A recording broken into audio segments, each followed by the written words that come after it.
y vamos a entrar con Miguel Conde, que ya está al otro lado. Hola Miguel, ¿qué tal estás, amigo? Hola Javier, ¿qué tal estás? Pues muy Encantado bien, de con verte. muchas ganas de hablar contigo, de conversar largo y tendido acerca de la figura de John Eliot. Miguel, eres doctor en historia por la historia moderna por la Universidad Autónoma de Madrid y además eres profe de varios Sí, sitios uy, voy a decir yo bueno, iba a decir otro sitio. No, de la UNED y de la Universidad Alfonso X el Sabio, ¿verdad? Y sí, sí, sí. investigador, y de hecho ya hablaremos de su trabajo que está publicado, uno de sus grandes trabajos de tu vida, uno de tus hijos. Ya hablaremos más adelante acerca de él. Pero hoy vamos a abordar la figura de John Eliot y me interesaba muchísimo hablar sobre él. Yo estudié con Miguel la carrera de historia en la UAN, en la Autónoma, y a Eliot ya le hemos mamado desde que empezamos, desde que éramos jóvenes imberbes en la universidad. Esto es así en las asignaturas de historia moderna, Miguel. Vamos, si te parece, a fijar al personaje, bueno, al personaje, al profesional de la historia, a este artesano, en definitiva, de la historia, John Eliot. Lo primero de todo, si te parece, es saber o entender, a modo de semblanza biográfica, entender esa fascinación que tenía Eliot por España. Oye, ¿por qué Eliot trabajó España con tanto amor, con tanto esmero? Bueno, John Elliot ha contado varias veces una serie de hitos dentro de su vida, el propio Elliot lo contó. Ellas fueran entrevistas o fuesen esa obra que realmente sirve de referencia para conocer la vida de Elliot, que es Haciendo Historia. Ya nace en Inglaterra, en el seno de una familia de clase media. Sus padres eran maestros, nace y vive apenas unos meses en Reading. Y pronto se traslada porque su padre, pues como maestro, pronto estuvo al frente de una serie de instituciones que enriquecieron profundamente a que después sería el gran hispanista. Y lo cierto es que siempre se sintió bastante atraído por la cultura. En un primer momento, en uno de los destinos donde su padre fue director, pues empezó a aprender griego. Esto le llevó a interesarse primero por las lenguas antiguas, por las lenguas clásicas. Luego, posteriormente, ya a la universidad, quizás por un espíritu más práctico, tenía unas ciertas ambiciones, él mismo lo dice, en un primer momento y no quería ser historiador profesional, le interesaba, por ejemplo, la carrera diplomática, siempre había tenido ciertas aspiraciones. Pensemos que va a crecer un poco en el contexto de la Segunda Guerra Mundial, su vida académica es justo durante el periodo de la posguerra, pero pronto se va a sentir muy interesado por la historia, de manera que una vez ya en Cambridge, va a cambiar esto. Primero va a pasar de lenguas antiguas a lenguas modernas, primero al francés y al alemán, y luego poco a poco se va a empezar a sentir bastante atraído por la historia. Además, hay que tener en cuenta qué generación está viviendo. Yo creo que si ahora mismo hablo de Runciman o de Ullman, pues serían dos historiadores que fueron maestros suyos y que, bueno, si cualquiera que haya ido simplemente a Runciman sobre las guerras, sobre las cruzadas o sobre el saqueo de Constantinopla, pues ya sabe que hay un relato que era muy atractivo. También pensemos que, bueno, eran años determinantes en lo que se refiere al surgimiento de una nueva historia, con lo cual no tardó demasiado tiempo en pasar de lenguas modernas también al estudio específico de la historia.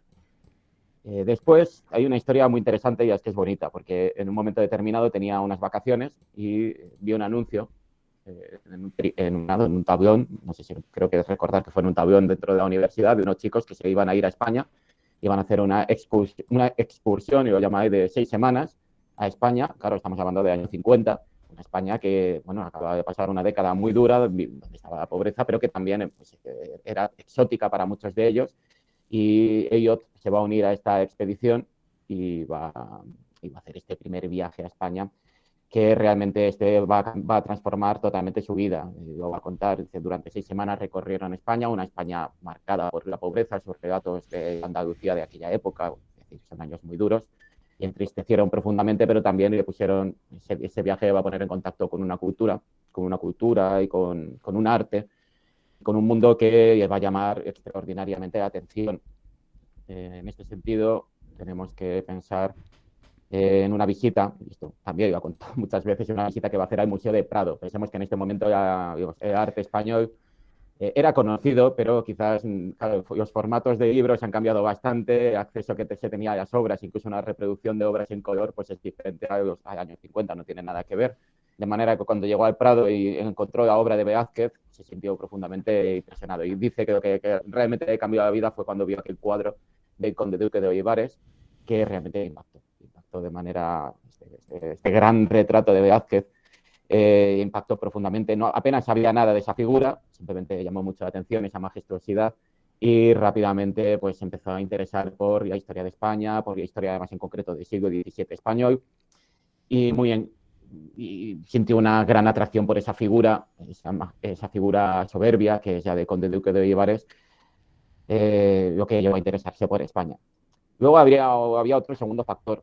Esto ya prácticamente lo iba a llevar a interesarse por una España que realmente no era muy conocida o no era sobre todo muy estudiada por los autores de la época. Pensemos que estamos hablando de la España de la posguerra, estamos hablando de la España de los años 50, y para muchos historiadores, por ejemplo, los historiadores de Cambridge, muchos de ellos muy fuertemente influenciados por lo que había ocurrido durante la Guerra Civil, muchos de ellos también, además, pensemos que es la época de la hegemonía de la historiografía marxista y de la historiografía estructuralista, no veían con buenos ojos en absoluto el régimen.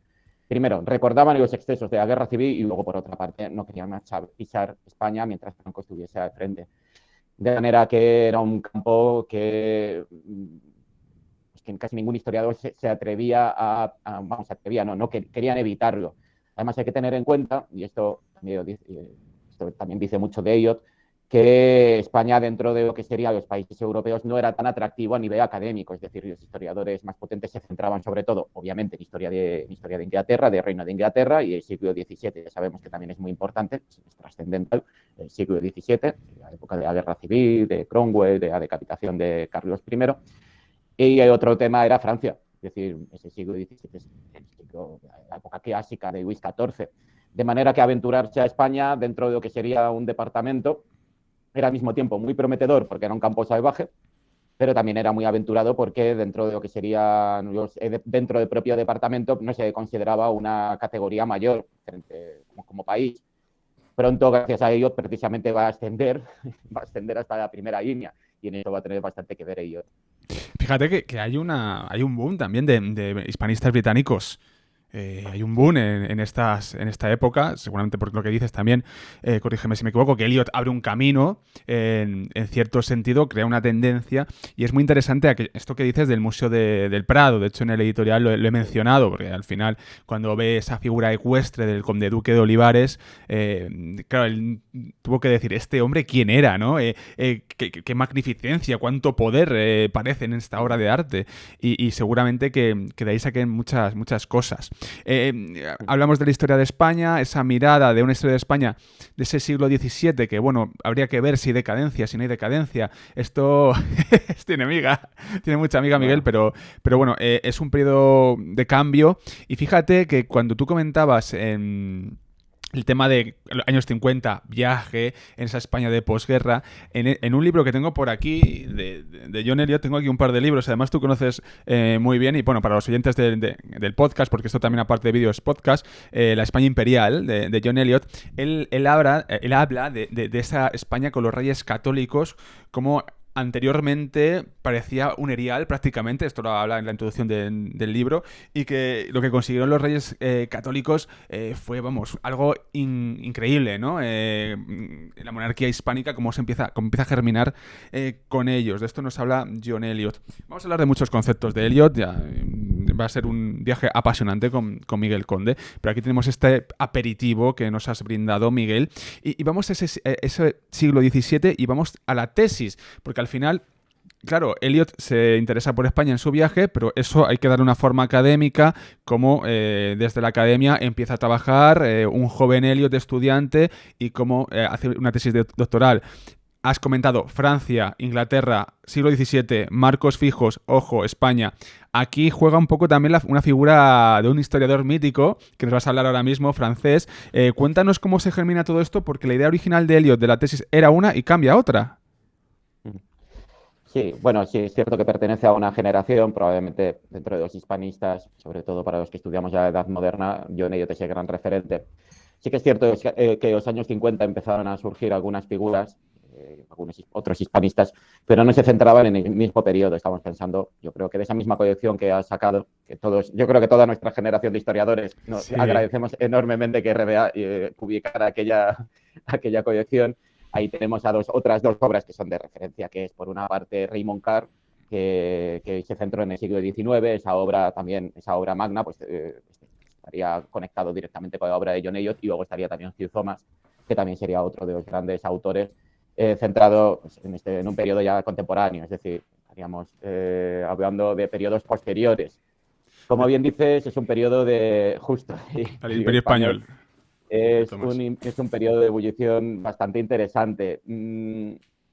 Sí que es cierto que tuvo muy buen olfato. En este sentido, John Elliot tuvo muy buen olfato porque se dio cuenta de una cosa, y es que la historiografía española, por fuera prácticamente nada, y la historiografía española en ese momento era una historiografía que tenía unas limitaciones enormes. Es decir, a nivel de recursos, estamos hablando de los años 50, es decir, la pobreza era muy notable, y lo cierto es que muchos historiadores apenas se podían permitir retirarse a investigar. ¿Qué quiere decir esto? España es uno de los países que tiene una mayor riqueza documental y tiene un archivo que es el archivo de Simancas. Claro, pero para los historiadores españoles el acceso a Simancas será muy limitado. Aquí John Elliot va a encontrar una fuente de información riquísima, aún a explotar. Él mismo lo dice, era un territorio virgen. En ese sentido, él no es un autor que se base en obras de otros historiadores, no, directamente se va a la fuente, y esto va a enriquecer muchísimo a sus obras. Además que ya no solamente va a ir a Simancas, sino que va a visitar múltiples archivos.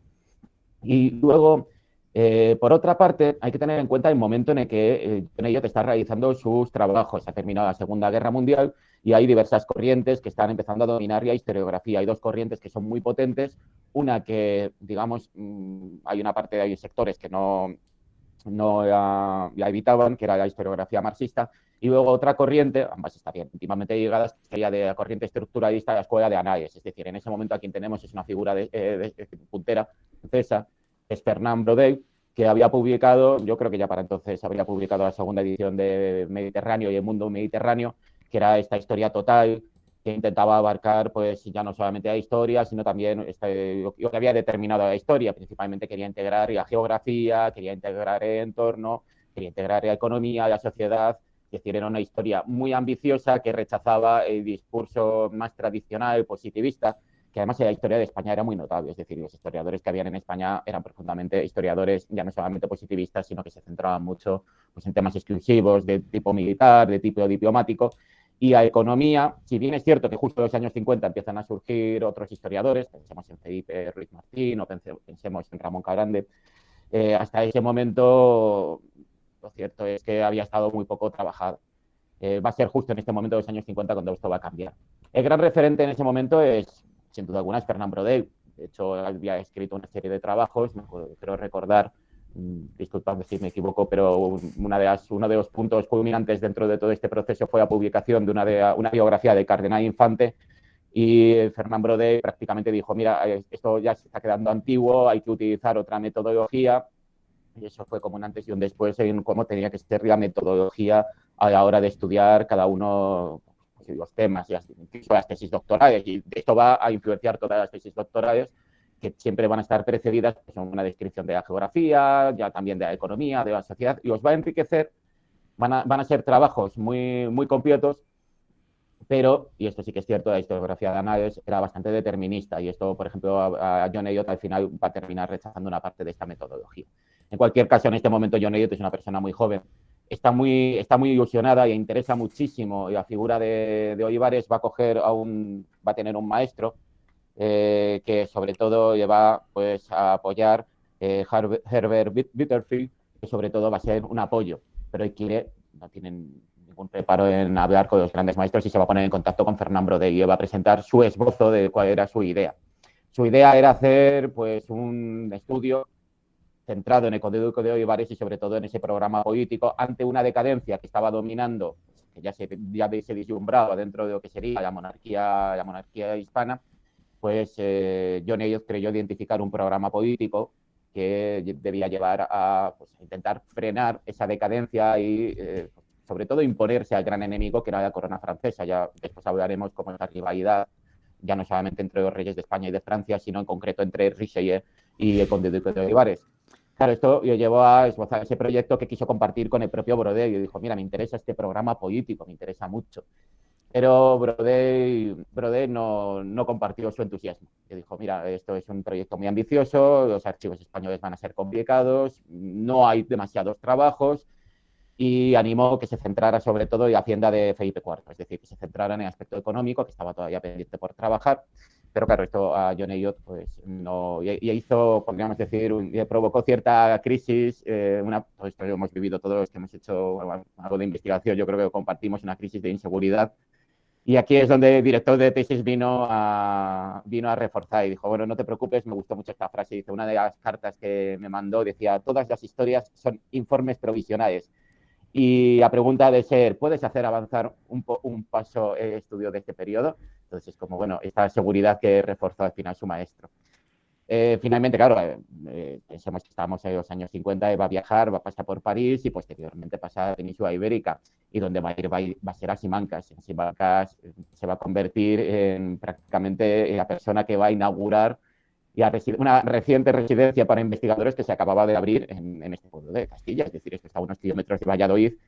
Después de muchos años, pensemos que después de la Guerra Civil tardó muchos años en volver investigadores, antes había, es decir, la presencia de investigadores extranjeros en Simancas no era tan extraño, ya no solamente ingleses, también alemanes, checos, hay copias en la biblioteca de Praga bastantes, polacos, hubo también un par de historiadores polacos, pero lo cierto es que desde la Guerra Civil era una cuestión bastante rara, el propio Elliot dio cuenta, apenas había historiadores extranjeros, apenas había historiadores en general, había unas monjas y estaba él, había un par de historiadores y otro grande de los historiadores del momento, que era Antonio Domínguez Ortiz, que además es que son palabras mayores, por eso digo que es un momento único dentro de la historia porque se encontró con grandes figuras y nada más y nada menos que con Antonio Domínguez Ortiz. Curiosamente, él mismo lo dice, el tema que me recomendó Brodel, años más, poco después, dedicó una obra suya a Antonio Domínguez Ortiz, que siempre considero John Elliot que fue el gran historiador que no fue reconocido a nivel académico en su momento aquí en España. ¿Qué ocurre? Que cuando llega aquí a Simancas se interesa por ese programa político, pero empieza a pedir fuentes. Tengo que decir que Simancas hoy en día está muy bien catalogado, pero quizás en aquel momento todavía muchos de los trabajos de Ricardo Madaleno, incluso de Paz Mellá, probablemente todavía estaban pendientes por publicarse, con lo cual quedaba bastante para poder tener acceso. Y se encontró con que no hallaba programa político, no hallaba papeles determinantes de lo que él buscaba. Claro, en un momento determinado ya preguntó y acababa de publicarse una obra, que era de Duque de Alba, que hablaba precisamente de archivo de Conde Duque de Olivares. Entonces, tras la muerte de Conde Duque de Olivares, una parte de sus papeles terminaron disgregados, pero la parte principal terminó en el archivo de los Duques de Alba. Y por desgracia, y para desesperación de John Elliot, una parte importante del archivo, y en concreto de estos papeles, ardieron en dos incendios a finales del siglo XVIII, con lo cual ya esto creó una auténtica crisis de, bueno, ¿y por dónde salimos y hacia dónde avanzamos? Porque realmente ya no sabía cómo abordar este tema. Esto le llevó a replantearse y a fijarse en otros territorios. Primero se preguntó, ¿en qué territorio tengo que elegir? El programa político de Olivares sabemos que termina con las rebeliones de 1640, o este es el discurso que tradicionalmente siempre se ha asumido, y luego posteriormente, claro, y esto lleva por una parte a Portugal y por otra parte a Cataluña. Al final optó por Cataluña. Bueno, claro, aquí tenemos que hablar. Para empezar, bueno, vamos a enlazar. Por un lado, nos hablas de Simancas. ¿Cómo sería ese archivo de Simancas en aquella época? Que es lo que dices, que ahora comentas. Está muy bien, tú has ido muchas veces como investigadora a Simancas, yo me acuerdo, hablaba contigo cada 2 por 3 y estabas en Simancas. Y claro, ¿cómo sería en aquel momento? Y luego la pérdida de archivos, porque aquí la pérdida que se han quemado de documentación. Y esto es muy interesante, Miguel, porque a la hora de construir relatos, claro, si no tenemos esa documentación, siempre se nos va a quedar algo cojo. Nunca vamos a tener dentro de la historia una mirada total. Imagínate todo lo que se quemó. Imagínate lo del Alcázar de los Austrias, lo que se quemó ahí. O sea, que al final son pérdidas que en muchas ocasiones no hay retorno. Y esa, hay una laguna grande ahí de la historia y con pocas cosas se hacen grandes cosas. Vaya, es que esto es así. Y esto es muy importante también de cara a la hora de cómo trabajan los historiadores. Que la gente lo sepa. En la crisis existencial que tuvo John Eliot a la hora de decir, ostras, ¿ahora qué, por dónde tiro, no? Y nos hablas de la rebelión de los catalanes. O sea, bueno, tiro para Cataluña. Háblanos de esta rebelión, sitúanos un poco cuál fue su mirada sobre la rebelión, la figura de Conde Duque de Olivares en aquella época, que no sé si decir decadencia, no decadencia, ¿qué pasó ahí? ¿Centralismo, no centralismo? Ponnos un poco en situación. ¿Qué pasa también por la cabeza de John Eliot en este momento?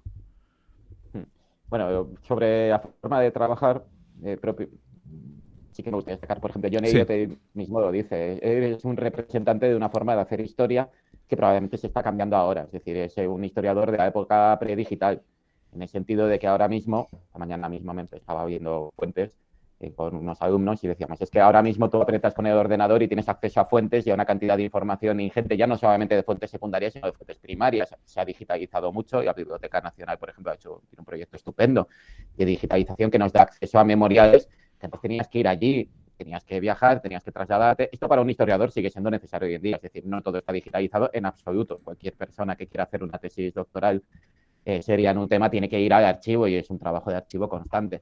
Pero la cercanía y el acceso a información, a biografías, por ejemplo, antes tenías que construir las biografías, ahora hay acceso a Internet, ya, por ejemplo, hay diccionario bibliográfico español, pues ha favorecido muchísimo el proceso.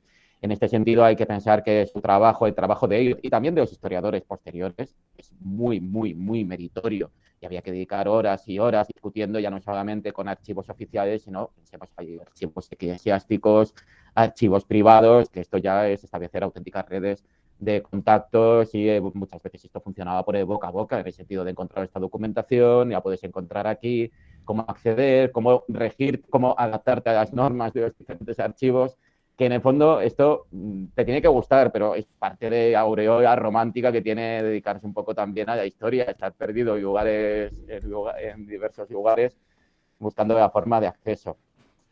Y luego, yendo al tema de la rebelión de los catalanes, claro, la cuestión es que John Eliot va a optar por Cataluña.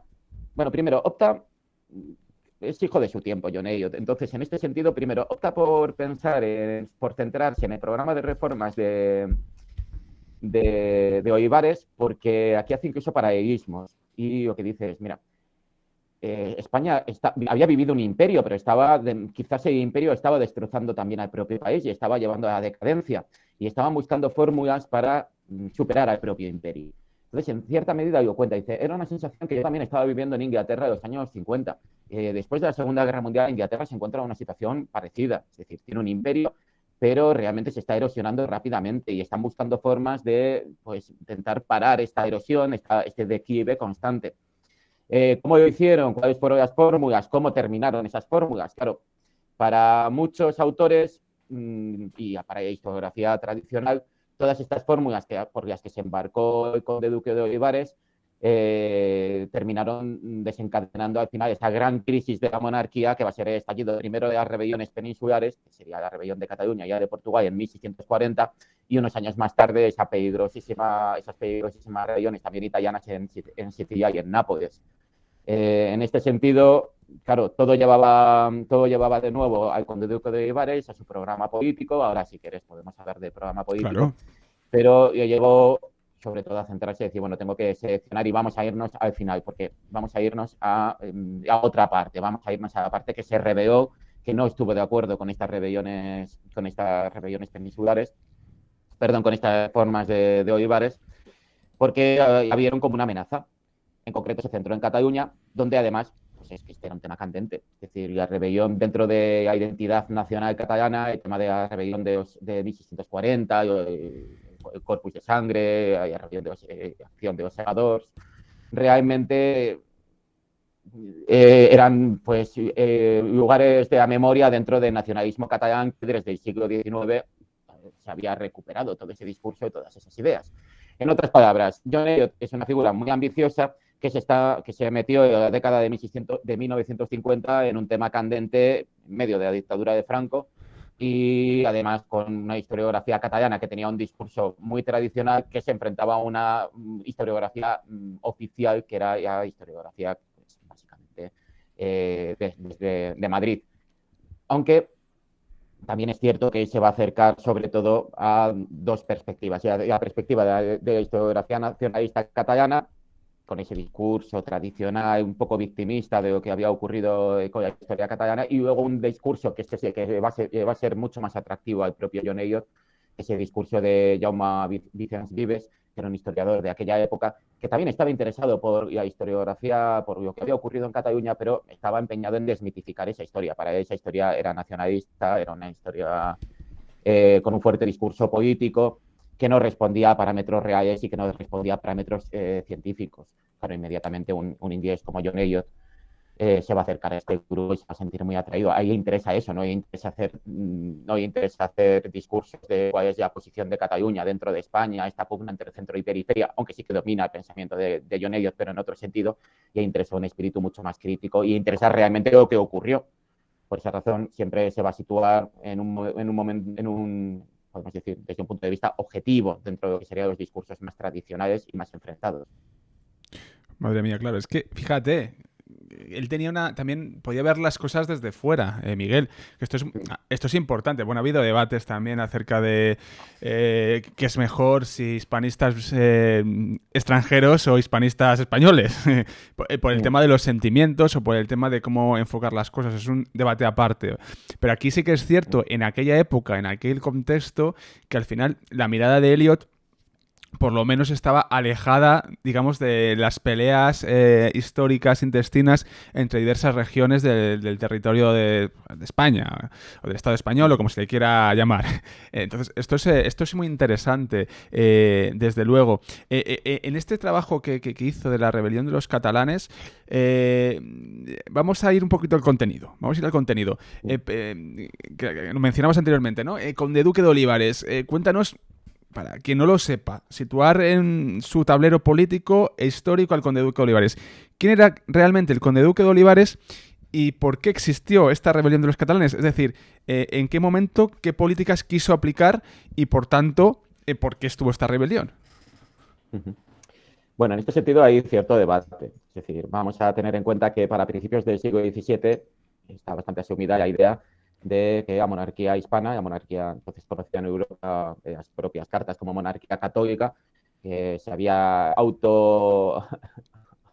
vamos, había echado encima esa responsabilidad no solamente de defender sus territorios, sino también de defender la fe, parecía un poder que se estaba quedando cada vez más exhausto. Pensemos que es un poder de carácter universal, es un poder imperial y, como ya había dicho Paul Kennedy en su obra, esto económicamente termina desgastando todas las potencias y muchas veces el propio peso del imperio termina pues, erosionando los cimientos, sobre todo los cimientos económicos de un país, hasta el punto de llevarles a la ruina.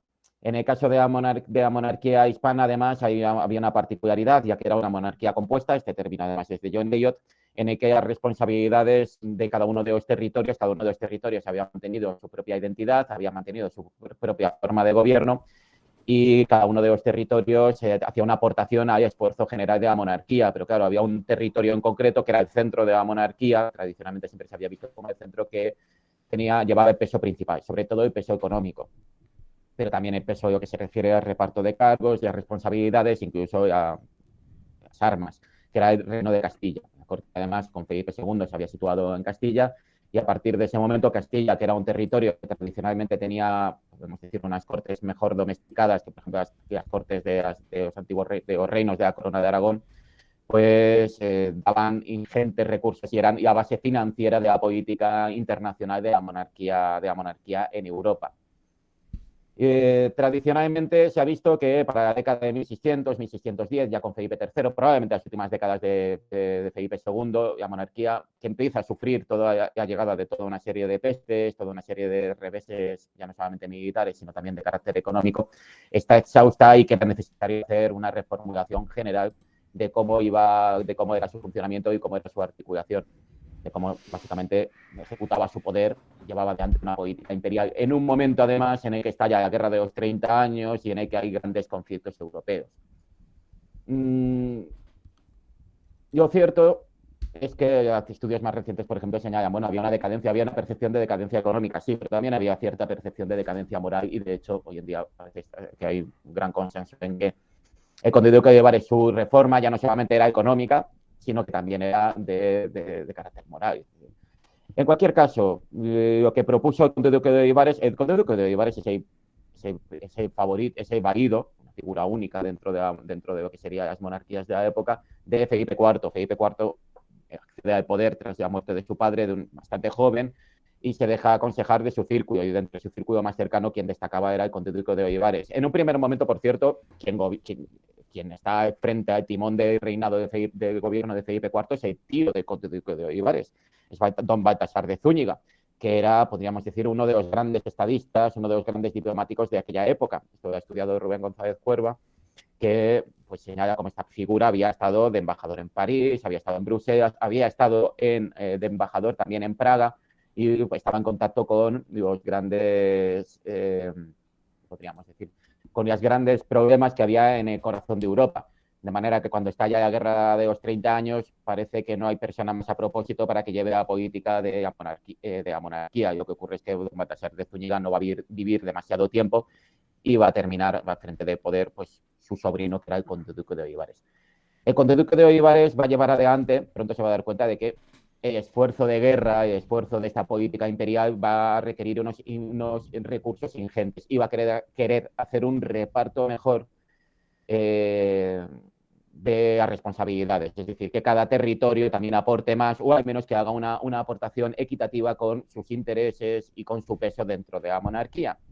Este es un proyecto que sobre todo se ha traducido como la unión de armas, era que cada uno de los territorios tenía que hacer una mayor aportación, ya fuese a partir de, sobre todo de subsidios económicos para levantar ejércitos, un ejército que tenía que levantarse en un momento determinado en Flandes, en el norte de Italia, es decir, en los puntos calientes dentro de la monarquía. Esto le va a llevar a negociar con los diversos territorios y lo va a hacer pues, con las diversas cortes. Había algunas que eran más favorables porque estaban metidas en medio de todo este conflicto. Por ejemplo, Flandes, que tradicionalmente había sido un territorio difícil de controlar, claro, en este momento está en medio de la guerra con Holanda, está bien dispuesta porque realmente este proyecto le puede favorecer, pero había otros territorios que fueron bastante, vamos, se resistieron bastante a este tipo de proyectos. Sobre todo, pues nos vamos a encontrar quizás el territorio dentro de la monarquía que tenía unos fueros y unos obstáculos a la autoridad real más importantes, como era pues, la Corona de Aragón. Es decir, en concreto, dentro de la Corona de Aragón van a ser resistentes el Reino de Valencia y sobre todo el territorio de Cataluña.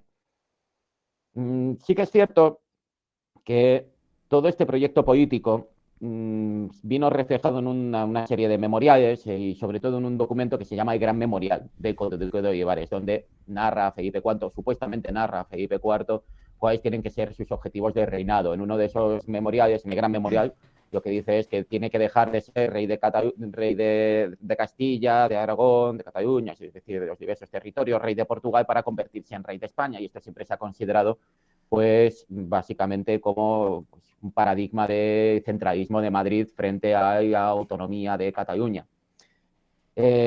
También es cierto que este documento tiene sus críticos, es decir, este documento, el propio ello lo reconoce, John Hume, en un trabajo de un historiador inglés del siglo XIX, los historiadores españoles lo conocían desde Cánovas, y ha sido muchas veces utilizado por el nacionalismo catalán, por ejemplo, para presentarse pues, como víctimas de una política que venía desde Madrid, que en último término lo que quería era acabar con su identidad y acabar con su autonomía frente a las ansias, que es el discurso tradicional, Cataluña pues víctima de las ansias de autoridad de Madrid, en concreto de Castilla.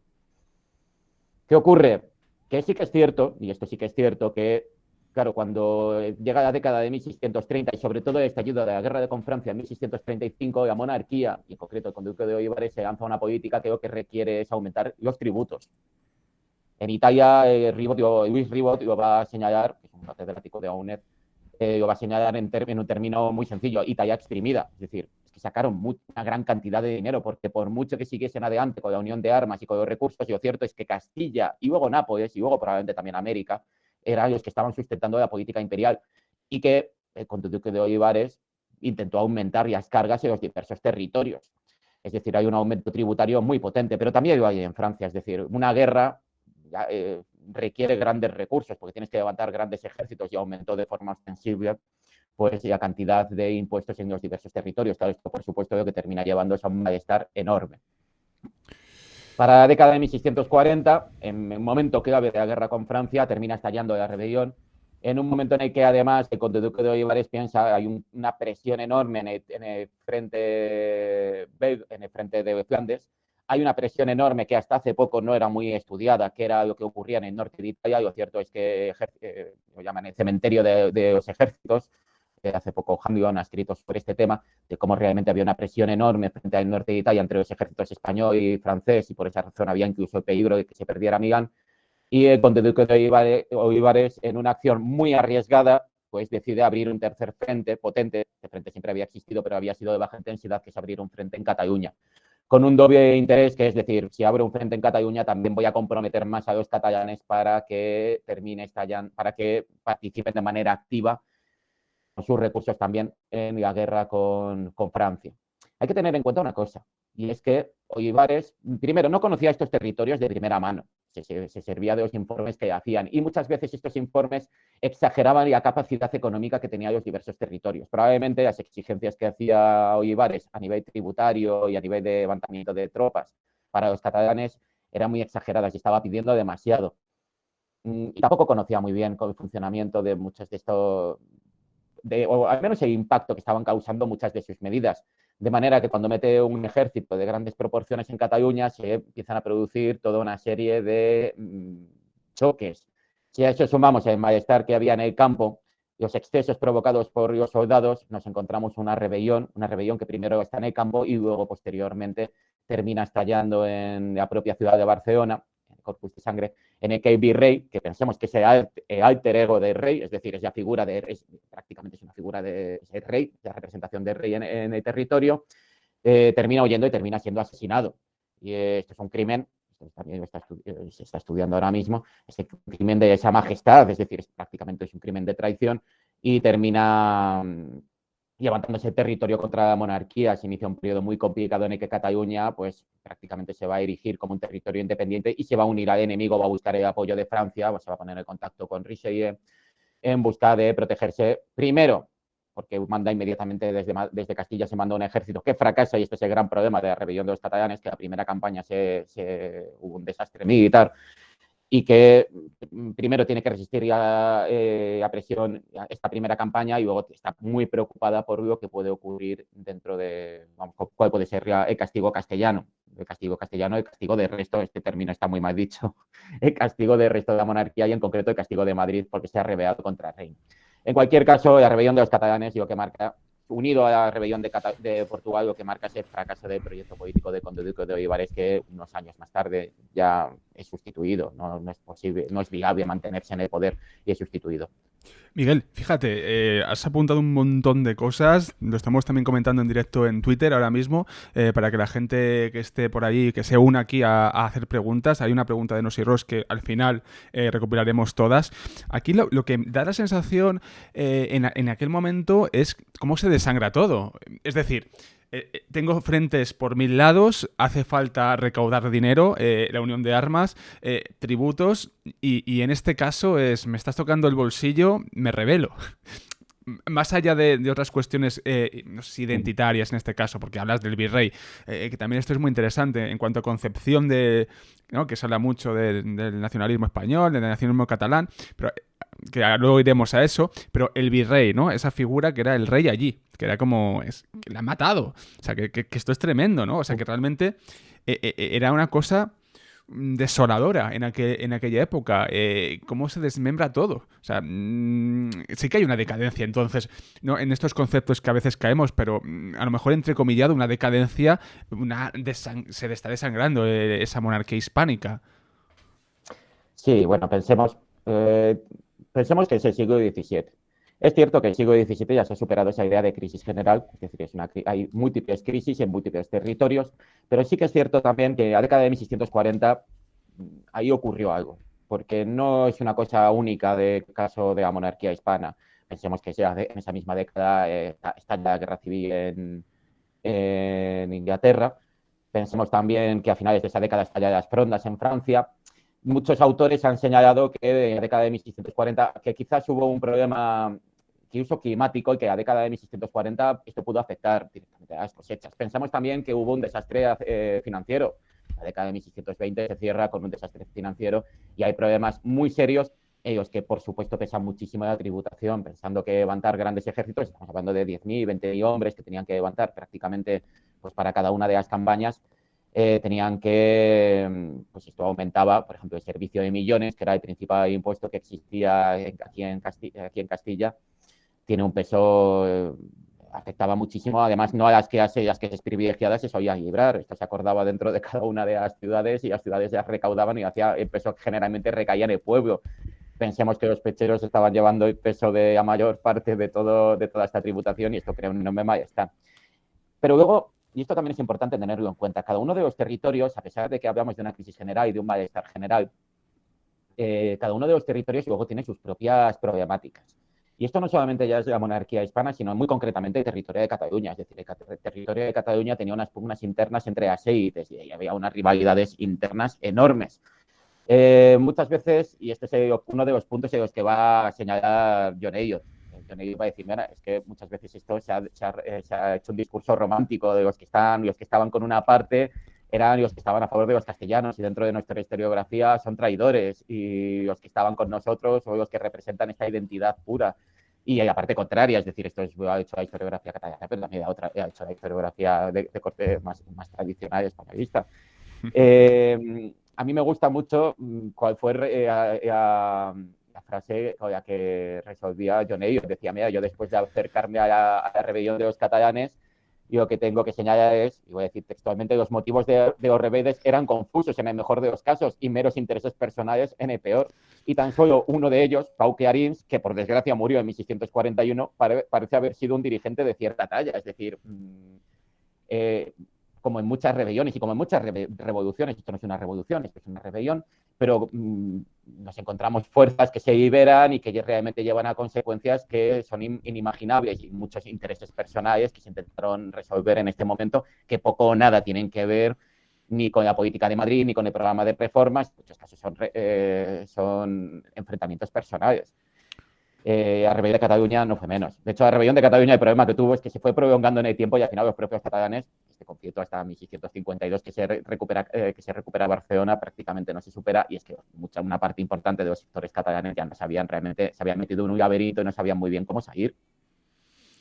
Madre mía, Miguel, fíjate, momentos históricos. 1640 fue un año, cambio climático incluso apuntas, en este contexto, momentos históricos que no nos hubiese gustado vivir a nosotros como nos gusta vivir esto hoy en día, ¿no? Son Sí, esos momentos que se comentan mucho, que pasan muchas cosas en unos años en concreto.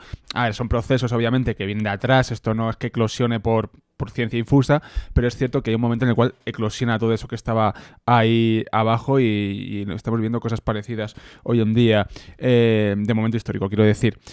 Aquí, la obra de Eliot, esta rebelión de los catalanes, ¿cómo fue la recepción de la obra, Miguel? ¿Cómo se vio por los sectores? ¿Se esperaba una cosa? ¿Se encontraron otra? Siempre se intenta, ¿no? Al final, coger el libro e intentar legitimar ciertos movimientos nacionalistas. ¿Cómo se recibió esto?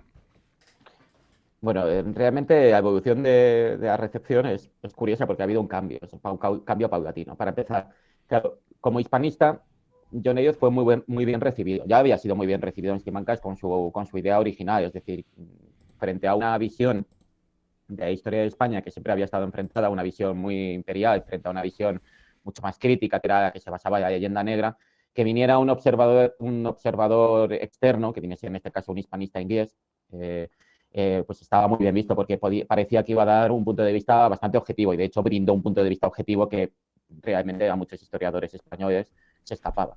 Lo mismo pasó en el caso de Cataluña y cuando va a Barcelona busca un lugar, quiere aprender catalán, busca una familia, es acogido con los brazos abiertos por familias, por un anuncio en el periódico, es acogido con los brazos abiertos y luego por parte del resto de historiadores españoles y catalanes también fue recibido con los brazos abiertos. ¿Qué pasa? Que en Cataluña pasaba algo parecido.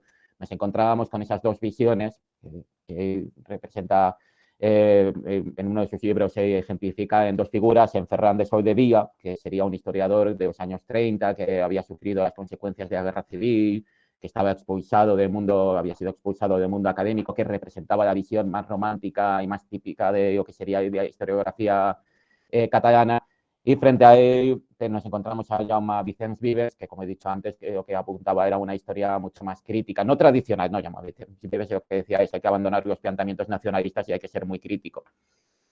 De manera que cuando John Elliot hace su estudio y llega a sus conclusiones, primero, estamos todavía en un periodo, estamos en el 63, estamos en un periodo de dictadura, y una parte de la historiografía más tradicional española lo ve y dice, bueno, pues se ha situado en la parte de los catalanes, no nos interesa tanto, pero no podemos decir, tampoco es una recepción desastrosa.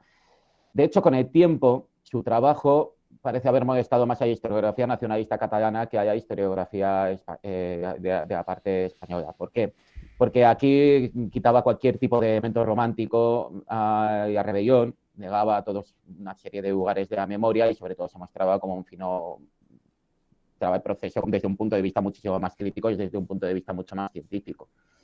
De hecho, posteriormente algún historiador va a cuestionar, algún historiador catalán va a cuestionar las conclusiones de esa obra, porque dice, hombre, claro, el problema es que a ella interesaba el conde duque de Olivares y estaba presentando la visión del conde duque de Olivares. Bueno, lo cierto es que es un juicio muy certero de lo que ocurrió y es muy... Y además metodológicamente es un trabajo muy, muy sólido. Es decir, ya no solamente no es una historia positivista, no es una historia que se centre solamente en el aspecto político, es que se centra en aspectos sociales, culturales.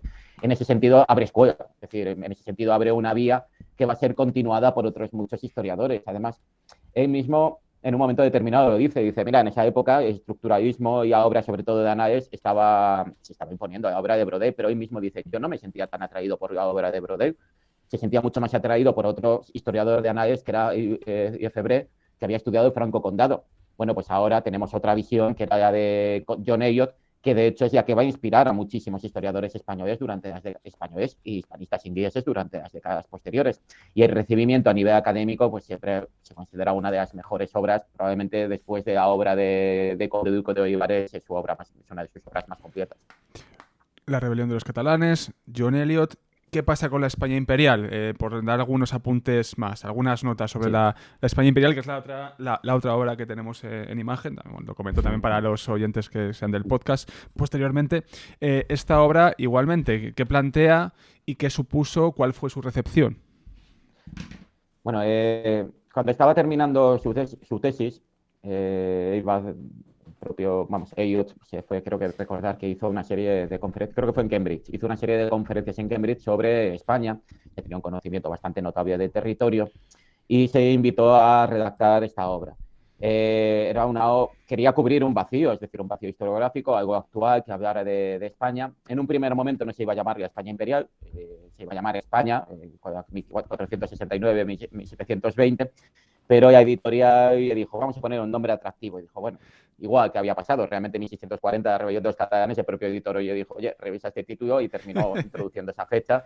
Pues en el caso de la España imperial, él mismo lo dice, se iba a llamar España, pero luego dijo, no, mete a España imperial y el título, la verdad es que tuvo una muy buena recepción. En ese sentido, se sintió siempre muy agradecido por los consejos de editor.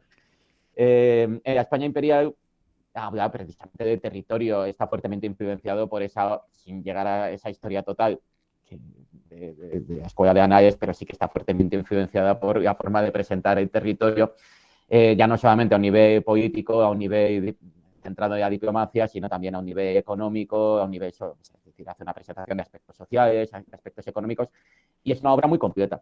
Pensemos que la España imperial para los historiadores posteriores se va a convertir en la obra de referencia, sobre todo a la hora de hacer obras de referencia sobre España. Y tengo que decirlo, es que realmente hace relativamente poco, pues, hoy en día se sigue encontrando entre los manuales de referencia dentro de Historia de España en Edad Moderna, sobre todo de estas asignaturas de Historia de España 1, Historia de Alta Edad Moderna en España. Es una obra que la UNED ha seguido utilizándose muchas veces como la obra de referencia para el estudio de las asignaturas. En ese sentido es una obra muy completa porque es de año 63. Entonces, Miguel, sigue siendo, como dices, referencia a esta obra que Sí, cuando teníamos en la se sigue autónoma utilizando en alguna asignatura, moderna. me consta que se sigue utilizando. Yo no he dado esta asignatura, pero me consta que se ha seguido utilizando como obra de referencia y de estudio. Es decir, es una obra bastante, además que es una obra muy bien escrita, que esto es una cosa que me gustaría también resaltar de ello. Es decir, ello lo dice.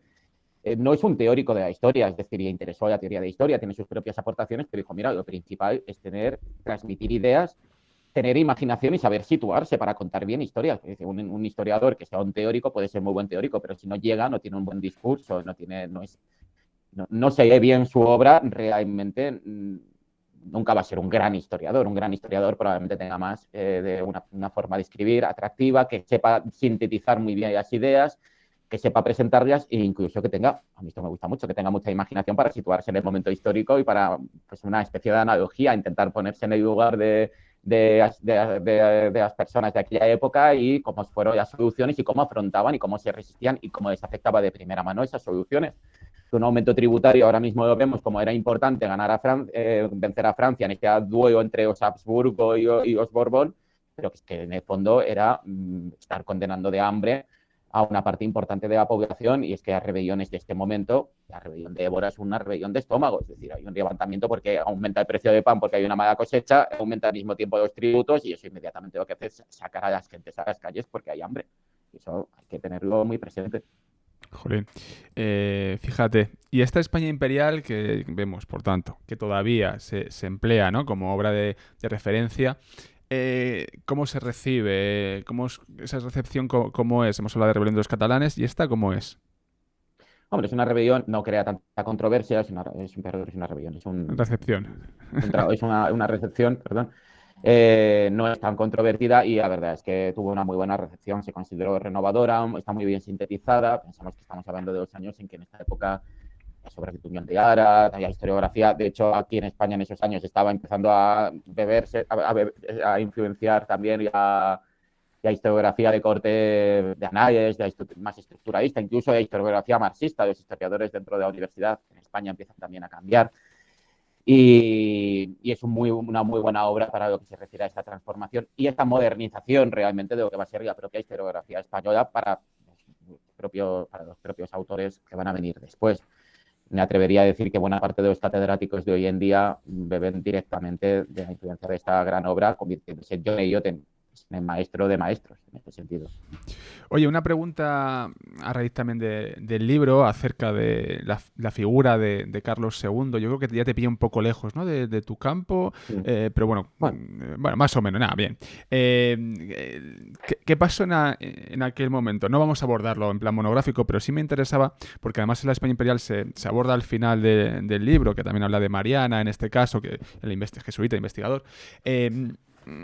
¿Qué pasa con Carlos II? Porque tenemos una imagen muy decadente de él, bueno, una persona débil, pero realmente su reinado fue tan desastroso como se pinta, o esa imagen popular que nos ha llegado. ¿Fue así, Miguel, esto? sí, bueno, en el caso de Eliot, él mismo lo reconoce, que, hombre, a ella interesó el periodo de Olivares y también hay que tener en cuenta los trabajos que existían. Más allá de la caída de Olivares, tradicionalmente dentro de la historia de los Austrias, siempre ya sabemos que hacían esta distinción entre Austrias mayores y menores, pues una vez caído en desgracia Olivares, es cierto que hay una especie como de apagón historiográfico, o hubo un apagón historiográfico más bien. ¿Por qué? Porque los estudios posteriores eran muy escasos, a veces no eran muy críticos, ya presentaban una España muy oscura, casi siempre se basaban en Cánovas, y de hecho hasta tiempos bastante recientes figuras como Don Luis de Haro, que va a ser el sucesor en el vallimiento al conde duque de Olivares, pues no han sido tan bien estudiadas. Ahora mismo pues precisamente es un periodo muy atractivo, estoy pensando en los trabajos de Rafael Valladares, por ejemplo, que han tratado precisamente este periodo y ahora un terreno para un historiador es muy atractivo. Y después vendría Carlos II. En el caso de Carlos II, es cierto que ellos no se centró tanto en este periodo. Va a venir un historiador que todos conocemos, que es Henry Kamen, que va a tratar el reinado de Carlos II. Pero en el caso de Carlos II sí que es un periodo que ha vivido una profunda revisión. Había una obra que era de Duque de Maura sobre Carlos II, que es una obra política, es una obra de principios del siglo XX, Es una obra, quiero decir, política que se centra en el aspecto político, que es muy completa, pero deja de lado otras cuestiones, se centra en la corte de Carlos II y deja de lado otras cuestiones como pueden ser más propias de este periodo, como puede ser la sociedad y sobre todo la economía. Por otra parte, y como bien dices, se nos había transmitido esa idea de Carlos II como un periodo oscuro. Y la propia obra de Maura, pues en muchos casos habla de estas pugnas palaciegas, como Juan José de Austria con apenas 300 hombres parece atravesar toda la península. Aquí me gustaría decir también que la obra de Duque de Maura para nosotros es una obra muy completa, pero también es cierto, y esto decía Stradlin, que es otro historiador inglés, dice, para un extranjero la forma de escribir quizás era un poco densa, era un poco complicada, no era tan accesible. De hecho, Stradlin, a mí yo no estaría de acuerdo con esta afirmación, pero dice, cuando yo me acerqué a esta obra, pues era bastante complicada y bastante compleja. Sin duda alguna, a raíz de los trabajos de John Eliot, pero luego también los de Henry Kamen, es cuando ya viene esta revisión del reinado de Carlos II, se empiezan a fijar que en el reinado de Carlos II, porque antes había un discurso, y es que cuando llegan los Borbones, España está sumida en la más profunda decadencia y una decadencia además cultural, que es lo que tuvieron que levantar los Borbones.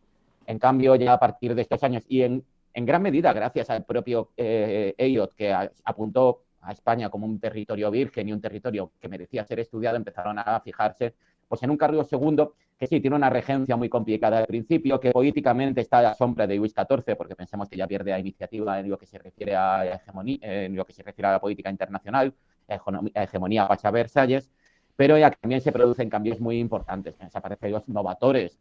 Antiguamente se decía, hombre, la revolución científica aquí en España, teniendo en cuenta que esto era la cuna de la escolástica, ¿cómo va a haber revolución científica? ¿Cómo va a haber también una renovación a nivel cultural? Bueno, pues en la época de Carlos II aquí se produce una renovación cultural. Hay academias, en Nápoles hay una riqueza cultural a finales del siglo XVII importantísima. Se abren academias palatinas, donde son espacios donde se estudiaban los grandes avances que ya rechazaban la tradición de la escolástica y estaban hablando de los avances a nivel científico basándose muchas veces en las matemáticas, en la experimentación, un poco lo que estaba ocurriendo como en el norte de Europa. Y en este sentido, quizás John Eliot no se centró tanto en este periodo y interesaba un periodo anterior, pero sí que abrió un camino a otros historiadores para hacer una auténtica renovación de la visión que se tenía de este periodo. Y luego pensemos, Cataluña, los territorios periféricos, pero especialmente Cataluña, también Valencia, durante el reinado de Carlos II ya van a experimentar un resurgir bastante notable que se contrasta con la imagen de pobreza extrema que marcó la visión tradicional del periodo. En ese sentido, hay una peste en la década de 1500, hay una serie de pestes entre 1670 y 1682 que a mí yo casi me atrevería a decir, esto sí que concordaría bastante bien con esa imagen tan oscura, pero a partir de ese momento sí que se empieza, si quisiésemos poner una cronología, quizás sí que se empezaría a superar este periodo de crisis. Incluso la peste negra empieza a perder terreno aquí en España. Esto de las pestes, ya ves que de una manera u otra las pandemias siguen. Miguel, hay otra cuestión, la cuestión, porque estamos aquí abordando muchas, pero claro, la biografía perfecta del Conde Duque. Sí. Que, digamos, la gran obra puede ser. Marañón también escribió, corrígeme si me equivoco, ¿no? Acerca de Conde Duque. Sí, tiene una obra, justo, además tengo por aquí ahora. El Conde Duque de Olivares. La pasión de mandar, ahí ya dice mucho. Esa es la de. Marañón. La de Marañón. Marañón, sí. La de Marañón. La pasión de mandar. Vamos a hablar de. Mira, fíjate, no sé si hacer un estudio comparado. Pero bueno. ¿Eliot amaba al Conde Duque? Bueno, yo realmente, uno lee la obra de Conde Duque de Olivares, de Eliot, y uno creería que para hacer una obra, para dedicar tanto esfuerzo, tanto trabajo, amaba al Conde Duque de Olivares. Y tradicionalmente siempre se dice, hay dos formas de hacer una biografía, adorando al personaje o odiando, es decir, a favor o en contra. Pero lo cierto es que uno oye muchos pasajes y escucha el propio Eliot en muchas de sus entrevistas y dice, más que amar, sentía fascinación.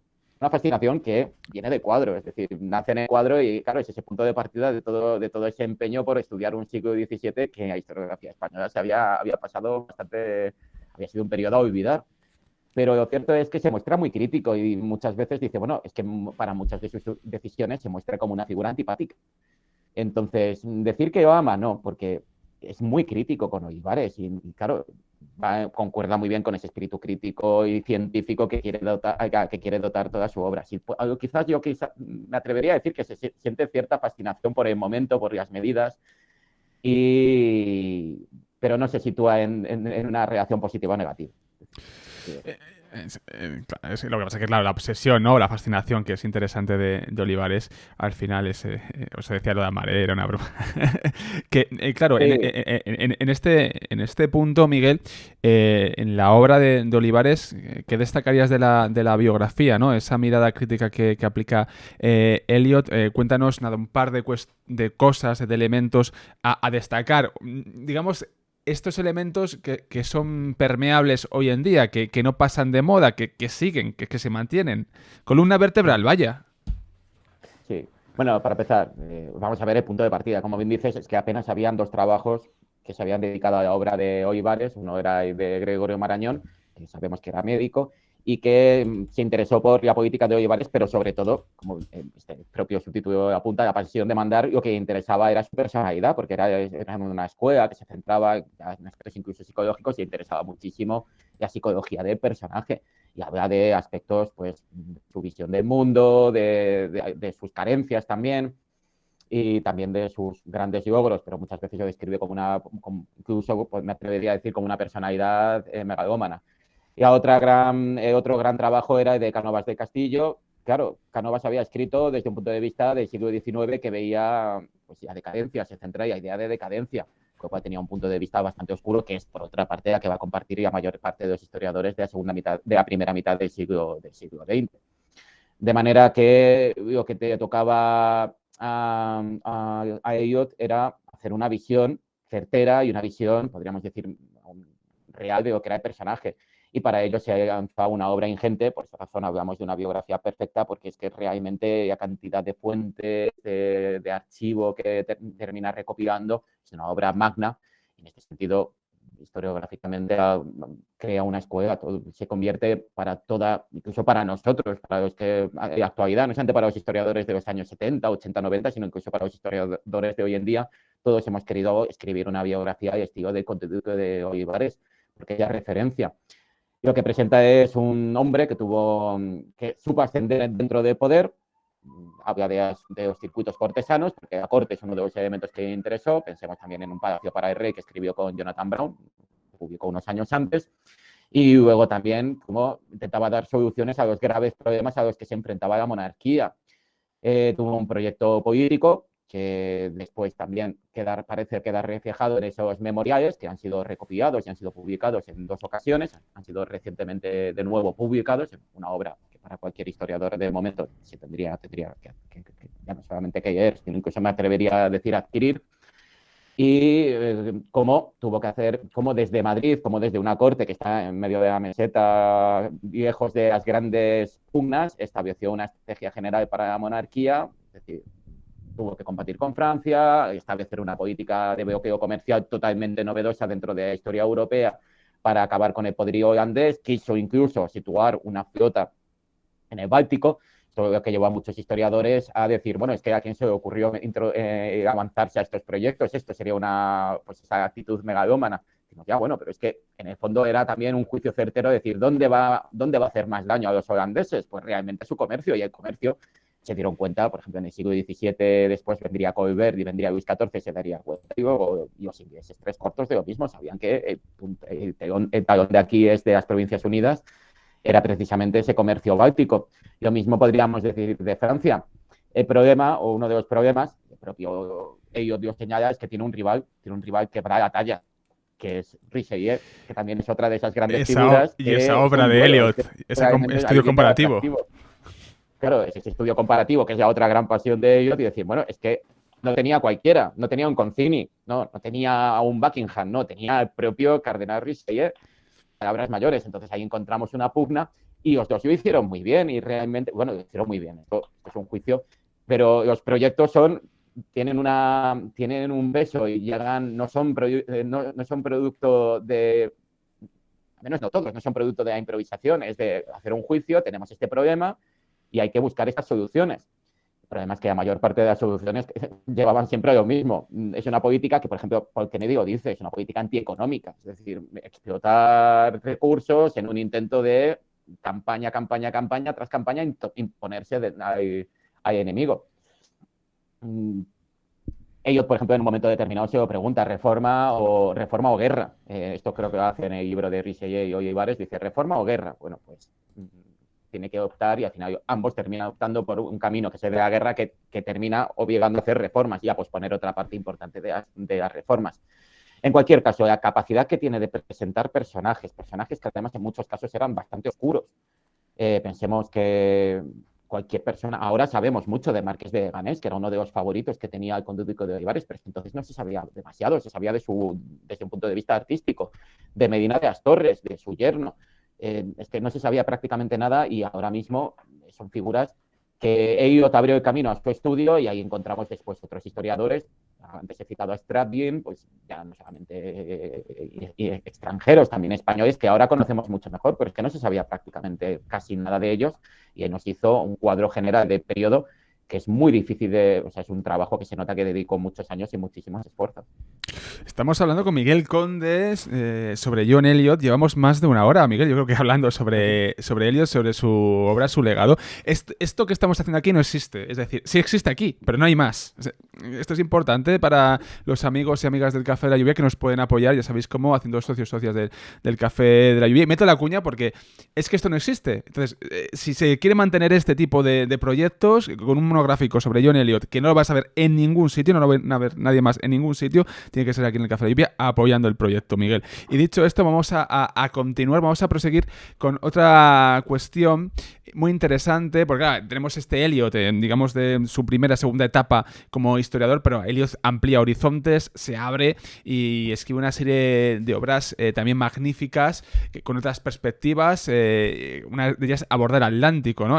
También hace una historia comparada, háblanos brevemente sobre ella. Vamos a pasar también de manera sintética, porque tampoco nos podemos tirar aquí 20 horas, pero bueno, háblanos brevemente sobre esa obra que abarca el Atlántico. ¿Qué nos cuenta allí Eliot?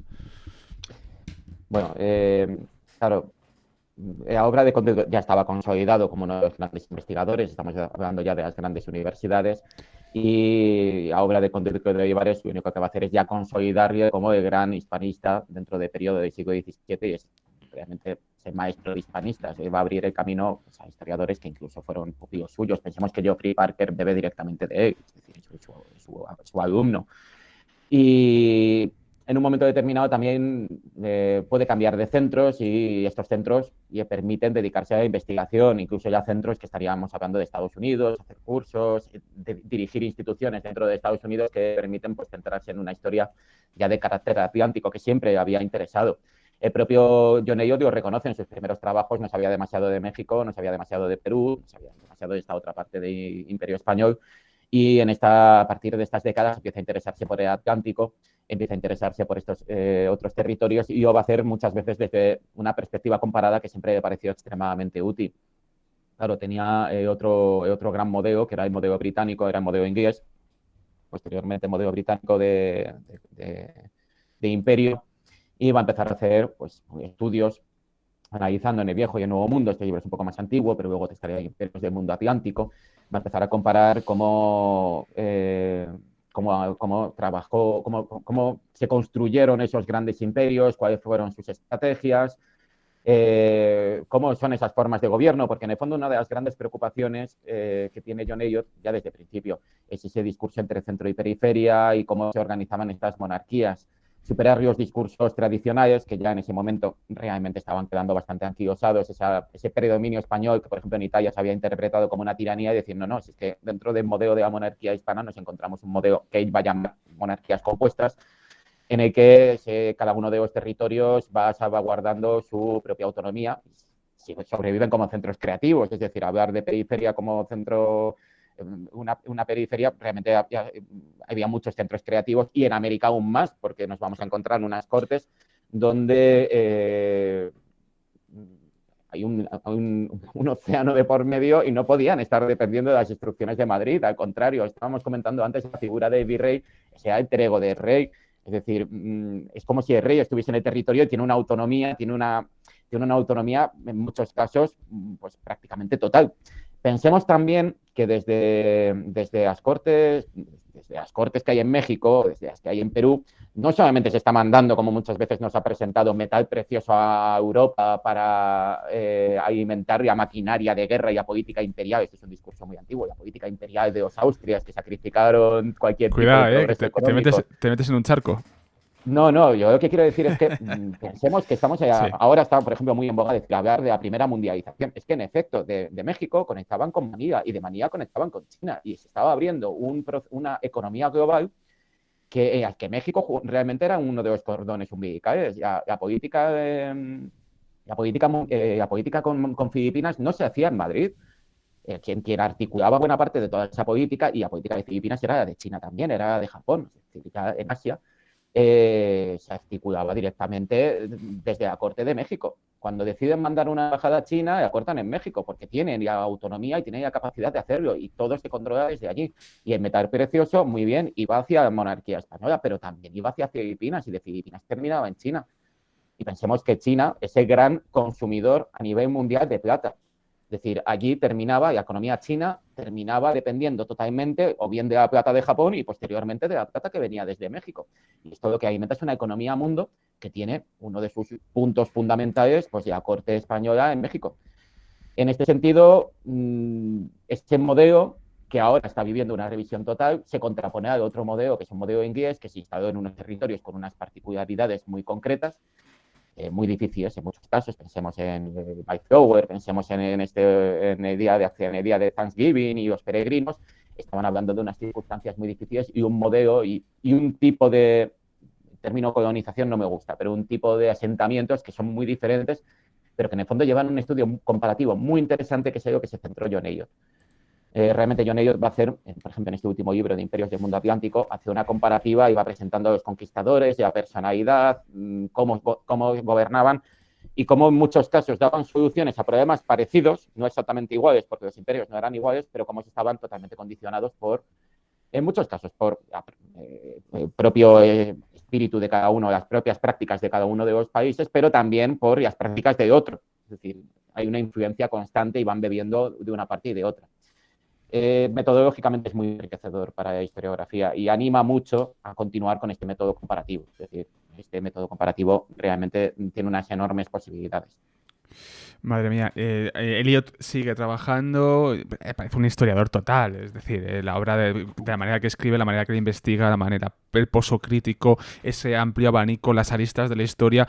Eliot aborda todo esto, no es un fanático tampoco, hay historiadores, ahí hay algún historiador polémico, yo no sé, por ejemplo, a nuestro querido amigo Javier Solís, pues, Miguel es un histórico del Café de la Lluvia, desde los inicios lleva como Javier Solís, Henry Kamen, ¿no? No acaba de caer bien. También ahí puede haber un debate interesante. Sí. Hablaste de Parker y yo estaba recordando de Geoffrey Parker, que tiene una obra dedicada a Felipe II y otra obra muy interesante que es El Camino Español o algo parecido, algo que habla de los tercios. El Camino Español, sí. El Camino Español. Que además tú mencionabas, que me acuerdo de una conversación que hemos tenido, porque, con Miguel Conde hemos estado de tertulias, fuera de en la radio, fuera de la radio, aparte de estas de historiadores, ¿no? En fin, que Arturo Pérez Reverte comentabas que podía ser una de las obras de fuente bibliográfica en la que se apoyase para escribir a la triste, ¿no? Cuando están allí en Flandes, que esto también me parece muy interesante, Miguel. Abriendo un poquito el abanico. Sí, no. Bueno, Geoffrey Parker realmente, bueno, se centra en Felipe II, tiene bastantes obras, ya no solamente las biografías de Felipe II, porque en este caso ya estamos hablando de varias, sino también estaría la gran estrategia de Felipe II, y luego ese trabajo que es el Camino Español, el Ejército de Flandes y el Camino Español. Y claro, yo tuve, cuando en su momento, hace muchos años, me acuerdo que estaba leyendo tuve ahí justo el Sol de Breda y luego a continuación creo recordar que leí el Camino Español y decía, mira, es que realmente yo creo que Arturo Pérez Reverte ha bebido de muchos autores, es decir, pero de estos también, y se notaba la influencia. Yo entiendo que hay fuentes que se pueden repetir, pero había cosas que contaban dentro de la obra de Triste y en concreto en el Sol de Breda, que es que uno puede leer en el Camino Español y dice, mira, es que está bien documentado, pero es que además es una obra que si a alguien le gustó la obra de Ada Triste y en concreto el Sol de Breda, pues yo creo que es una obra que se tendría que leer, está muy bien escrita, Se nota a mano ya no solamente de Jeffrey Parker, sino probablemente ese manuscrito lo tuvo que leer John Elliot porque da prioridad a cuestiones formales que hacen una obra muy accesible y muy atractiva. Y sí, por supuesto. Hay cosas que cuenta de cómo vivían esos soldados, de cómo estaban las condiciones de vida, esa situación que decimos, ya, es que dentro estaban en Breda los holandeses en una situación catastrófica, ya, pero es que fuera lo estaban pasando realmente mal. Es que las pagas no llegaban. Es que anécdotas como la que cuenta, que me parecía una cosa, una exageración, que aparece, por ejemplo, en la película, de cuándo cobraban los soldados castellanos. Dicen, ya, es que los soldados castellanos eran los últimos en cobrar, también hay que decir, eran los que tenían más dificultades para desertar, porque los alemanes se cogían y se marchaban. Los soldados que venían de los soldados varones, cuando terminaba la campaña se querían marchar, los soldados alemanes, si no cobraban, estaban a las puertas del territorio. Pero también es cierto que cada uno después tenía una identidad dentro del propio ejército que viene muy bien contada en la obra de Parker, y que después el propio Arturo Pérez Reverte pues narra estupendamente, la verdad. Fíjate que también en este ámbito fue una persona, Reverte, que abordó una época que en la novela no se había abordado. También para hablar un poco de la divulgación de ciertos aspectos en este contexto de la época moderna de la historia de España, que eso en novela no existía, que yo sepa. Bueno, yo, claro, ¿quién no puede pensar que hemos hablado antes de Richelieu? Pensemos que en el siglo XIX en Francia lo que nos encontramos son los tres mosqueteros. Es decir, yo el otro día lo comentaba en una clase, decía, claro, Richelieu, que visión que nos han transmitido hasta hace relativamente poco, era el villano de las obras, porque Richelieu siempre era el que manipulaba y el que cambiaba todo. En cambio, tiene razón. En España, el siglo XVII, claro, el problema es que Richelieu es de antesala de Luis XIV y es de antesala de la hegemonía francesa. Entonces eso ha hecho un periodo atractivo. En cambio, la época de Felipe IV siempre se ha visto como un periodo artísticamente muy rico, porque claro, Felipe IV es el patrón de Velázquez, tiene cuadros, Rubens está al servicio de Felipe IV, muchísimos autores, pero políticamente no se considera un periodo especialmente brillante, al contrario. Hasta hace poco decían, es que la gran catástrofe se inició durante los Austrias menores y concluyó la paz de los Pirineos, que fue la auténtica humillación para España. Ahora ese relato está muy bien revisado, es decir, ya no se considera así. Y luego es que realmente es un periodo, desde mi punto de vista, extremadamente atractivo, con las posibilidades de un imperio, realmente la monarquía, porque no me gustaba, no era un imperio, era ya monarquía, que se extendía de un lugar a otro del mundo. Pensemos que la influencia española unida con Portugal, porque desde 1580 está unido con Portugal, hay una presencia española a nivel global. Pensemos, por ejemplo, ya en Filipinas, en China, en Japón, todos esos espacios en los que realmente se jugó un papel importante, y ya no solamente espacios exóticos, sino también a nivel europeo, donde se jugaba la vida a muchísimos personajes y que creo que como marco histórico es sumamente atractivo. Cómo me gusta hablar con Miguel, cómo me gusta porque es una maravilla hablar contigo, Miguel, sobre estos aspectos. John Elliot, regresando a nuestro protagonista, vamos a ir ya al tramo final, Miguel, porque si no nos podemos liar aquí horas y horas. Estoy por llamar a Javier Solís y Antonio Cristóbal y montar aquí una mesa. Hay que montar mesas por lo menos una al mes. Hay que hacer un esfuerzo, digo por todos, que ya sabemos que tenemos las agendas hasta arriba, sí, y es complicado. Ya dentro de Elliot, de su época final, escribió también un libro, este tipo de comparaciones entre Escocia y Cataluña también, que no sentó muy bien, claro, porque aquí ya entra la cuestión nacionalista, ¿no? Porque él hablaba que eran procesos diferentes. Entonces no casaba, no era lo mismo, ¿no? Creo que ya como reflexión final, Miguel, un historiador, la labor del historiador, en definitiva, tiene que ser la piedra fría, analítica. Obviamente hay una subjetividad, obviamente hay unos gustos, lo estamos viendo, pero tiene que ser ese pozo que diga, cuidado, no os dejéis llevar por las pasiones, no os dejéis llevar por estas gotitas a veces de pasión, de bandera, que nos envolvemos rápidamente, porque esto así no fue. Y hay que tener mucho cuidado con ese uso y abuso. Siempre voy a leer el título de Finlay de un libro de la historia, porque esto es capital. Sí. No, sin duda alguna, dejarse llevar. Claro, el problema es que la historiografía, la más tradicional, tiene una base nacionalista, es decir, tiene una Sí. finalidad y la finalidad es la creación de una patria. Y esto lo que creó fue unas historias románticas, épicas, pero claro, con, también falsas. Es decir, muchos lugares de la memoria que son falsos. Creó discursos que se han ido manteniendo con el tiempo, discursos típicos como puede ser el discursos de carácter victimista, y luego también creó un imaginario entre las sociedades actuales de lo que era el pasado, un pasado perfecto que se perdió pues, por una serie de problemas dentro de la historia. En el caso de Cataluña hay una imagen de los siglos XV, sobre todo XVI y XVII, de decadencia, en cierta manera provocada por las ansias expansivas de poderes centrales y de políticas imperiales.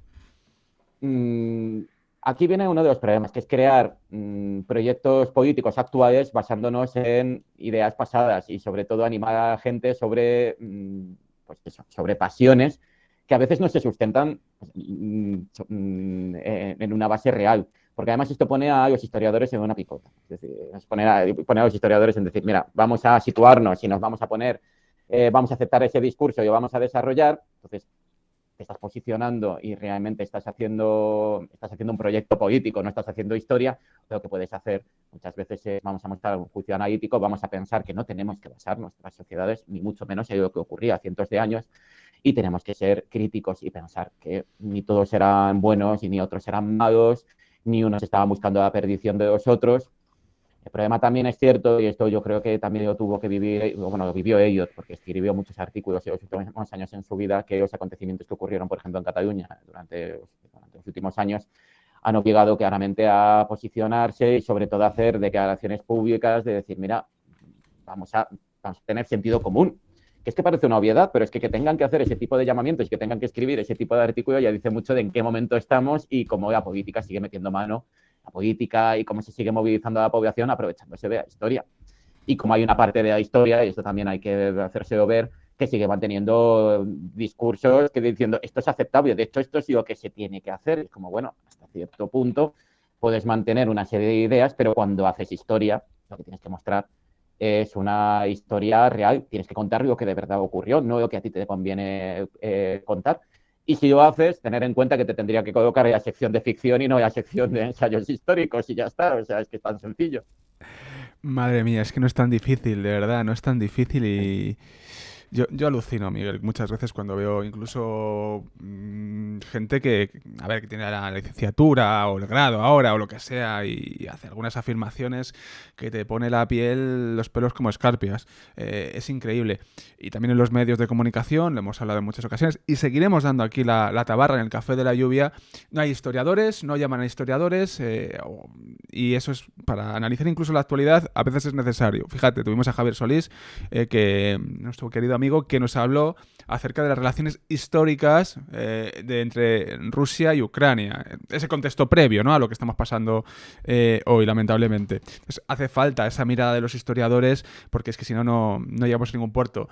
Y hay que tener cuidado con los historiadores, no sé si decir falsos, o que no son, o que no realizan el trabajo como deberían de realizarlo dentro de una deontología que tenemos que tener todos en este caso, igual que el periodismo, ¿no? Yo como ya estoy ahí en los dos mundos, pues esto es así. Oye, Miguel, ya para terminar, nos pregunta, no sé, Ross, aparte de los libros propiamente de Eliot, ¿hay alguno que estudie su obra? Es decir, algún libro que estudie la obra del propio Eliot, entiendo, no sé, Bueno, Ross, ¿qué nos pregunta? el propio Elliot tiene la obra de Hacer Historia, creo recordar que se llama Hacer Historia. Sí, hacer historia. Ella que narra, es un libro que además se ve claramente lo que quiere, está muy bien escrito. Es un libro en el que te va contando su biografía.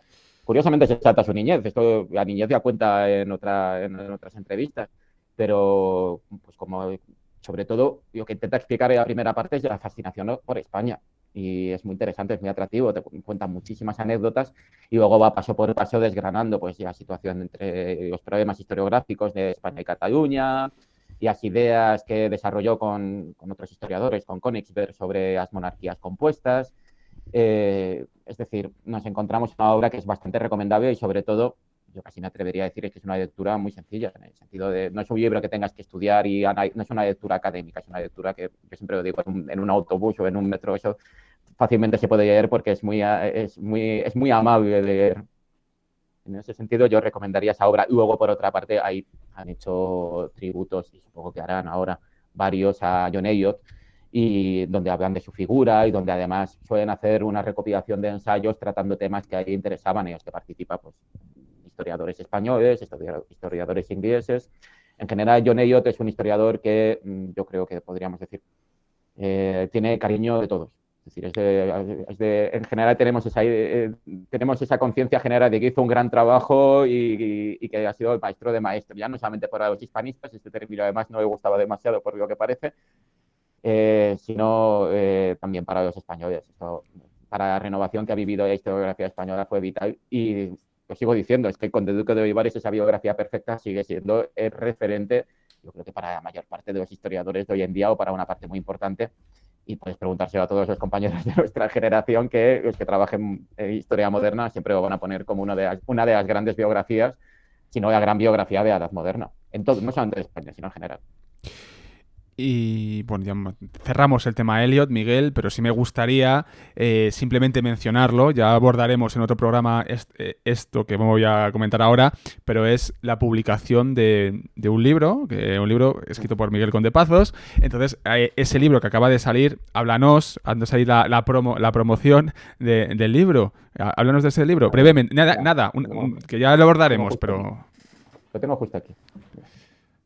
Es lo que fue mi tesis, ha salido ya por fin, después de la quiebra de un modelo dinástico que habla de las relaciones entre la Casa de Austria y los Vasa de Polonia durante el reinado de Osvasa, que va de, bueno, en concreto no incluye a Segismundo III, aunque hay un capítulo dedicado a él entre 1635 y 1668, y habla precisamente de esa, durante medio de la Guerra de los 30 años, en concreto de la guerra con Francia, y las relaciones que hubo entre un lugar del continente y otro extremo del continente, entre las Cortes de Madrid y de Viena, de Felipe IV y de los dos Fernando, de Fernando II y Fernando III, y las relaciones que hubo con unos reyes que no son muy conocidos aquí en España, que son los reyes de Polonia y Lituania, que hay que tener en cuenta que para el siglo XVII Polonia y Lituania no coincide con la Polonia de hoy en día ni con la Lituania de hoy en día. Es un territorio extensísimo, de grandes proporciones, con una población numerosísima, que se extendía por lo que hoy en día es Polonia, una parte de Lituania, una parte de Bielorrusia y una parte importante de Ucrania. De hecho, una de las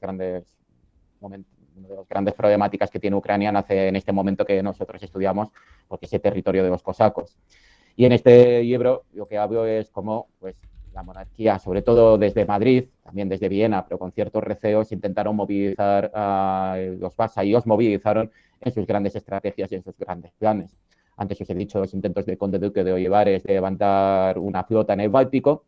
En este libro también hablamos de cómo levantaban constantemente ejércitos, lo que llamaban ejércitos de cosacos, aunque no solamente eran cosacos los que venían a Occidente, que combatieron en el norte de Italia, combatieron en Flandes, o los intentos de llevar a Polonia, a los reyes de Polonia, a la guerra con Francia, y las ambiciones de los reyes de Polonia, porque vamos a tener en cuenta que los reyes de Polonia era una monarquía electiva, y los reyes de Polonia no tenían una base sólida ni económica ni social, entonces buscaron el apoyo de Madrid.